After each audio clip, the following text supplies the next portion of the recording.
Alam mo bang dahilan kung bakit hindi ka pumapayat? Baka kulang ka sa tulog. If you lack sleep, what's gonna happen is you will lose the thing that you want to gain, which is muscle. And you will gain what you want to lose, which is fat. 60% of what you lose when you don't have enough sleep is actually muscle. Kaya minsan, exercise ka ng exercise, hindi ka naman pumapayat. Yung pala, kasi kulang ka sa tulog. At yung dapat nagigain mong muscle sa gym ay nawawala dahil napupuyat ka. Ano ba nangyayari sa hormones natin pag kulang tayo sa tulog? Ang nangyayari, yung ghrelin tumataas at yung leptin ay bumababa. Ito yung mga hunger hormones natin. Kaya napapansin mo, pag puyat ka, parang palagi kang gutom. So, imbis na akala mo papayat ka dahil kulang ka sa tulog, hindi.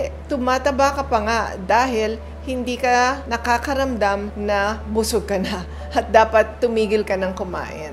Ang sleep ay malaki ang impact sa ating hormonal health.